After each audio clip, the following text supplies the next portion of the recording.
Hey guys, welcome to our channel indie world entertainment. जैसा कि आप जानते हैं, मैं स्वाति हाजिर हो जाती हूँ लेके आर्टिकल रिएक्ट। और आज का ये जो आर्टिकल है वो मैं लेके हाजिर हुई हूँ। जापानीज पोर्टल है एक मोनोइस्ट करके, उसका मोनोइस्ट वेब पोर्टल है जिसका हम आर्टिकल लेके आज आप लोगों तक पहुंचे हैं। और ये आर्टिकल क्यों मैं लेके आई हूँ ये भी मैं आपको बता दूं। ये आर्टिकल है फिजित्सु के बारे में। फिजित्सु के नए सीटीओ जो बने थे विवेक महाजन, शायद आपको पता भी होगा, भारतीय मूल के हैं, इसलिए आज का ये आर्टिकल हमारे लिए थोड़ा सा इंपॉर्टेंट हो जाता है। होता क्या है ना कि हमारे जितने ये भारतीय टैलेंट है ना, ये बाहर के देशों में ज्यादा काम कर रहे हैं। अगर सोचिए कि हमारे देश में आके ये लोग काम करने लग जाए, हमारा देश इनको इंपॉर्टेंस देने लग जाए, तो भारत कितनी तरक्की कर जाएगा, है ना। तो चलिए देर नहीं करती हूँ, बातें चलती रहेंगी। फिलहाल मैं आर्टिकल पढ़ देती हूँ। इन्होंने लिखा है कि 5 technological strengths talked about by Fujitsu's new CTO plans to establish new overseas research bases such as India. मतलब ये इंडिया के तर्ज पर कुछ रिसर्च बेसिस शुरू करने वाले हैं। हिंदी में अगर मैं बोलूँ तो फिजित्सु के नए सीटीओ द्वारा 5 तकनीकी ताकतों के बारे में बातें की गई, चर्चा की गई, और ये लोग प्लान कर रहे हैं कि भारत की तरह ही नए ओवरसीज रिसर्च बेसिस को एस्टैब्लिश करेंगे। जैसे कि भारत में चल रहा है वैसे ही ये लोग भी एस्टैब्लिश करने के लिए तैयार हैं। आगे इन्होंने लिखा है, हिंदी में मैं आपको पढ़ के बताती हूँ क्या इन्होंने लिखा है। इन्होंने लिखा है कि अभी हाल ही में फिजित्सु ने श्री विवेक महाजन द्वारा एक टेक्नोलॉजी स्ट्रेटेजी ब्रीफिंग सेशन आयोजित किया था, जो कि अभी जुलाई में ही फिजित्सु के नए चीफ टेक्नोलॉजिकल ऑफिसर यानी कि सीटीओ बने हैं, उनके द्वारा ये जो टेक्नोलॉजिकल स्ट्रेटेजी ब्रीफिंग सेशन था वो ऑर्गेनाइज किया गया था। आगे इन्होंने लिखा है, उन्होंने भविष्य में प्रयासों को मजबूत करने के लिए 5 टेक्नोलॉजिकल फोकस एरियाज की शुरुआत की है, और इसके साथ ही भारत और इजराइल में नए रिसर्च सेंटर्स को खोलने के लिए भी इन्होंने योजनाओं को मेंशन किया है। अपनी जो ये इन्होंने ब्रीफिंग दी थी उसमें इन्होंने ये कहा कि हम नए रिसर्च सेंटर्स भी इंडिया और इजराइल में खोलने की प्लानिंग कर रहे हैं।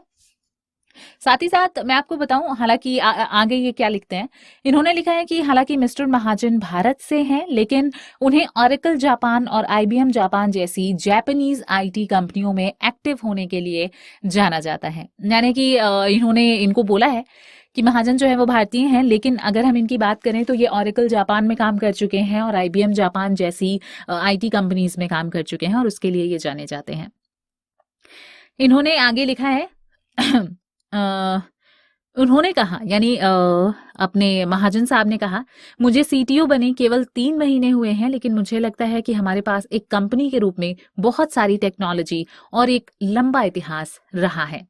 उन्होंने कहा, विशेष रूप से भविष्य के अपने एफर्ट्स को मजबूत करने यानी स्ट्रेंथन करने के लिए प्रायोरिटी एरियाज जो रहेंगे वो हैं कंप्यूटिंग एरियाज, जिसमें super computers, HPC, high performance computing, quantum computers etcetera शामिल रहेंगे। इसके साथ ही नेटवर्क एरियाज को भी हम इंक्लूड करेंगे, जैसे कलेक्टेड डेटा और डेटाबेस को ट्रांसपोर्ट करने के लिए इंफ्रास्ट्रक्चर के रूप में ये लोग लेके आएंगे। जो लोग टेक्नोलॉजी से रिलेटेड होंगे उनको ये सारी टर्म्स समझ में आ रही होंगी, और वैसे हल्की फुल्की टर्म्स हैं, थोड़ी बहुत तो सबको ही समझ में आती है। मैं आपको बताऊं कि कंप्यूटिंग एरिया सुपर कंप्यूटर्स पे लोग काम कर रहे हैं। अगर मैं हल्की फुल्की आपको भाषा में बताऊं तो एआई बेसिकली इन लोगों का जो काम है वो आर्टिफिशियल इंटेलिजेंस का काम है, और आर्टिफिशियल इंटेलिजेंस से रिलेटेड टेक्नोलॉजी को डेवलप करने की ये लोग बातें कर रहे हैं कि उस पर ये और अच्छा काम करेंगे और अच्छी टेक्नोलॉजीज को लेके आएंगे, नए नेटवर्क एरियाज को लेके आएंगे। साथ ही साथ कंप्यूटिंग एरियाज पर भी ये लोग काम करेंगे, जिसमें कि computers, super computers, HPC, high performance computing और क्वांटम कंप्यूटर्स शामिल रहेगा। इसके बाद इन्होंने लिखा है कि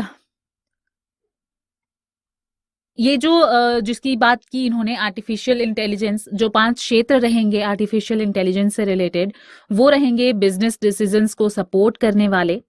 इसमें रहेगा डेटा एंड सिक्योरिटी एरिया, जो कि डेटा सिक्योरिटी को एनहांस करता है, और कन्वर्जिंग एरिया रहेगा जो कि डिजिटल टेक्नोलॉजीज, ह्यूमैनिटीज और सोशल साइंस को कंबाइन करके बनता है। आगे इन्होंने लिखा है कि फॉर एग्जांपल अगर हम बात करें तो कंप्यूटिंग फील्ड में फिजित्सु के पास क्वांटम कंप्यूटर और डिजिटल एनालिंग के क्षेत्र में बड़ी संख्या में टेक्नोलॉजिकल असेट्स मौजूद हैं, जिसमें टॉमीटेक भी शामिल है। इसको इन्होंने आगे लिखा है कि जिसको संयुक्त रूप से यानी कि जॉइंट वेंचर के रूप में रेकिन के साथ डेवलप किया जा रहा है। महाजन ने आगे कहा है कि उनका लक्ष्य जो है वो सर्विस फॉर्मेट के रूप में सुपर कंप्यूटर, HPC और क्वांटम कंप्यूटर के लिए हार्डवेयर और सॉफ्टवेयर के साथ ही टोटल सॉल्यूशंस प्रोवाइड करके कस्टमर के जो इश्यूज हैं उसको रिजॉल्व करना रहेगा, सॉल्व करना रहेगा। उनका बेसिक मोटो यही रहेगा। इसके अलावा AI फील्ड में टेक्निकल स्ट्रेंथ्स के रिगार्डिंग हमने कई फील्ड्स को कवर किया है, जैसे behaviour recognition AI, discovery of AI casualties यानी एक्सप्लेनेबल AI और large scale simulation using AI, इस पर भी ये लोग काम कर रहे हैं। फिजित्सु के पास वर्ल्ड जिम्नास्टिक फेडरेशन द्वारा बिहेवियर रिकॉग्निशन AI और बड़े पैमाने पर सिमुलेशन के लिए real time tsunami inundation prediction technology द्वारा अपनाई गई है। यानी कि जिम्नास्टिक फेडरेशन जो है, वर्ल्ड जिम्नास्टिक फेडरेशन जो है, उन्होंने इनकी इंडेशन प्रेडिक्शन टेक्नोलॉजी को अपनाया है सुनामी के लिए, रियल टाइम सुनामी के लिए जो प्रेडिक्शन होती है उसको इनकी ये एक टेक्नोलॉजी है जिसको उन्होंने यूज किया है, ऐसा इन्होंने लिखा है। जिम्नास्टिक सपोर्ट सिस्टम विकसित करने का इनके पास एक ट्रैक रिकॉर्ड है, इन्होंने आगे लिखा है, जिस पर jointly international research institute of disaster science Tohoku विश्वविद्यालय भी काम कर रहा है। इनके साथ मिलकर शोध हो रहा है, इन्होंने आगे लिखा है।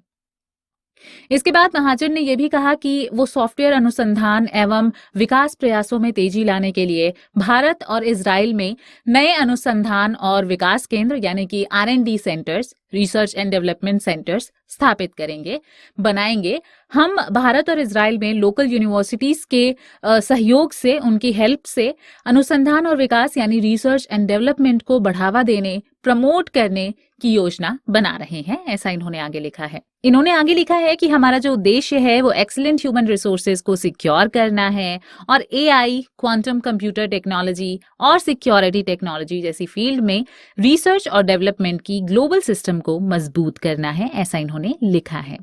CTO के रूप में अपने भविष्य की भूमिका के बारे में मिस्टर महाजन से जब पूछा गया तो उन्होंने कहा कि मुझे लगता है कि न केवल जापान में बल्कि वैश्विक बाजार यानी कि ग्लोबल मार्केट में भी बिजनेस डेवलपमेंट करना मेरा उद्देश्य और मेरा मिशन है।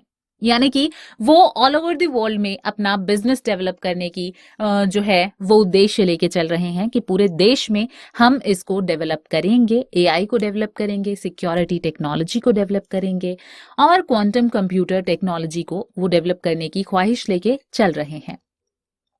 आगे इन्होंने लिखा है कि ये जो है हमारी जो टेक्नोलॉजी है, हमारा जो उद्देश्य है, फिजित्सु की टेक्नोलॉजी कैपेबिलिटीज पूरी दुनिया में मौजूद हैं और ये टॉप क्लास है, ऐसा इनका कहना है।